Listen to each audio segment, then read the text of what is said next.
There's a fallacy of incorrect order I see every day. Copes. People's lives are bad because they deem it so. People believe they suffer, therefore they actually do. And among the most common pithy but pitiful ones, you are what you think. Now, to say everything is subjective is to ignore the most basic foundations of everything around us. The world isn't as bad as you think it is. You're too negative. Life is what you make it. Who are the people saying this? Most often we see these as spiritual people, religious or otherwise. Basically, most optimists. And even among these people, you'll only hear it at their best. You'll never hear one of these people remarking, "Don't be negative," at a funeral to other people. Not just because it's socially unacceptable, but because they don't believe it at the time, when life is truly raw. Imagine how optimistically shallow you'd have to be to look at a person lying in a casket and then telling yourself, they're in a better place, everything's going to get better, life is what you make it. What a wonderful sight I see. And perhaps these people later on, after bawling their eyes out because they've lost someone, they'll also lose one more person and then another until there's nothing left. Perhaps they even consider life a beautiful thing. Do they really believe that? Do they really believe life is a beautiful thing? No, it's a platitude. It's another social expectation to praise life and death, the life and death cycle. They didn't have to slowly deteriorate, rotting away. Something tells me they weren't the person that had to give them sponge baths and change their bedpans. Something tells me that they weren't the ones that had to witness someone in a vegetative state, alive, but really dead, essentially a zombie. I've had to see that. Something tells me that they didn't have to smell a decaying body, that's just another part of the circle of life. I've had to do that. But they don't really think life is beautiful, guys. If they had any convictions for their beliefs, these people, they would volunteer to work at a nursing home. Every possible minute of their leisure time. They won't do it. They will not do it. You don't see these people doing that. See, if they saw it as an actual beautiful thing, they would do it for free. People pay money and invest time for beautiful things. Art, music, sex. You don't think they do that part for free? Really? It's such obvious bullshit. Don't even say it. Don't even say these platitudes. Don't spread them. It's poisonous. It's hopeless optimism. They're taught to say this. They don't truly believe it. And that's all any of this is. Social expectations, so we can live in a healthy society where people just efficiently operate the meat grinder.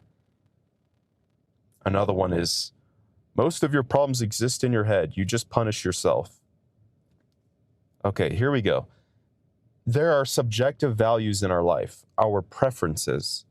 A brain which experiences pain and suffering is not subjective. It is a real thing, a real physical thing happening. We can even see this with brain scans. We are the witnesses. The people who get off on pain are just using it as a coping mechanism for trauma. They've replaced pain with pleasure. So enough of this BDSM argument or whatever, this, masochism and sadism. However, they've really only shifted it to some amounts. These pains and these amounts of suffering. They still have other negative experiences. Experiences are objective. To each person, it is subjective.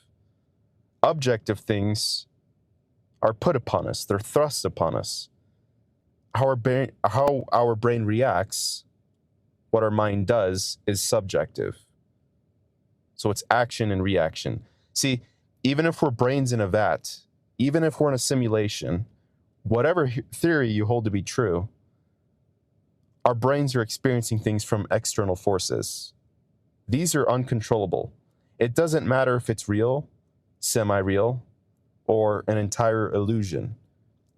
If it hurts, it doesn't fucking matter. It hurts. And if this does matter, whether this is a simulation or something, ask yourself, if you knew you were in a simulation or experiencing all this artificially one way or another, what would you even do differently? What would you do? You'd know you were stuck, but it wouldn't take away your experiences. It wouldn't change your senses. We're trapped in our sensate state. Sensations, reasoning, and understanding are all we know. And this is one of Kant's epistemological arguments here. But anything he would call God, and I would disagree to call it that, anything before that, we have the sensibility, anything empirical, understanding, and reasoning. And that's really all we have. The important part is knowing. How do we know what we know, and how reducible is this knowledge? I reject a belief in a God, and I would call this God absolution, beyond objectivity and subjectivity. I'll talk about this in another video, though. It's going to be a long rambling. It's going to be more about nihilism.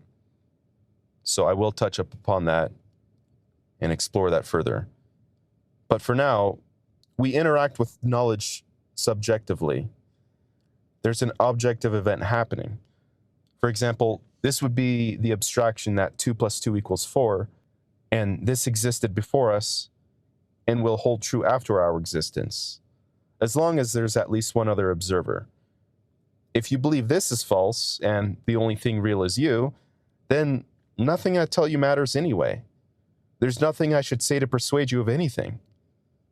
8 billion people and a massive universe, all just for you? You're the special one? Who's telling you this? Another version of yourself? Then why does that matter? Get the fuck out of here. But there is an objective pool of knowledge that we, as observers, come to fetch and fill, whether physically or theoretically. What we do with this water is our subjectivity. We may have differently shaped cups, if you will, but it has the same content. So yes, this is a hard rejection of solipsism. Consciousness is an active component, which transforms streams of information into consolidated, essential knowledge in order for us to best navigate our surroundings. Our brains are like juicers that remove pulp and seeds to process juice. The juice is useful to us. Therefore, I posit that alien life in this universe, a universe of similar chemistry and physics, they should come to similar conclusions to humans, given that they're just filters for objectivity. They'll have their own subjectivity and, how they perceive things, but they're still taking from the same fruit, the same pool. They must necessarily and innately realize space, time, and causality. They too understand pain. Now, what we do with our experiences with this juice is more or less subjective, but it doesn't undo negative experiences that have already occurred. If I kick you in the balls, you can smile and thank me. I'll call you crazy. And we both have, our subjective interpretation. But the kicking in the balls happened. It was a real event. The kicking of the balls was an objective sensation. So I've started working on scripts for objective and subjective values in my critique of nihilism for the other video that I mentioned. So I'll just leave this topic alone for now. But for some reason, we're not allowed to criticize their over-optimism. Or rather, rarely does one point out optimistic thinking as a fallacy. But if we look at the data, let's just look at this. So it's funny because these are the people that claim life is what you make it. How come they failed? It seems juvenile, but bad things happen to good people. It's how life works. Regardless of their perception, life will impose pain and suffering on them. Bad things don't happen to people because they decided to be miserable. Nobody wants to be miserable. At least I'll say 99%. And for the people who want to be miserable, it's a cope. But people become miserable because bad things happen. Even if they exaggerate their feelings, why would they choose to do that? How do they stand to benefit? People want to avoid pain and suffering. It's intrinsic. However much is actually happening doesn't negate the experience. Even if they deserve it, it's suffering to prevent more suffering. People must suffer to deter them from committing crimes, for example. We value positive experiences because it's just a mechanism to survive and continue.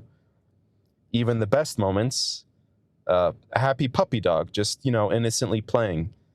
He's doing something to avoid a negative experience, however small it is, boredom, anxiety. So I'll also often hear, I'm sorry you see life this way. Yes. And I'm sorry life is this way. I'm sorry I see through the bullshit. I too would be happier if I could just pretend I'm living for some greater purpose. That the cake I eat is free. That I could ignore this plight around me. That there's reason to believe in heaven. There isn't. You think you're going to fly off into the sunset, but you'll end up driving off a cliff. That's what will happen. What I'm telling you is to slow the car down, put on the brakes, and stop. And if you can do that, I'll even enjoy the sunset with you. I will. We can even have a picnic. Have some courtesy. Have some sensibility.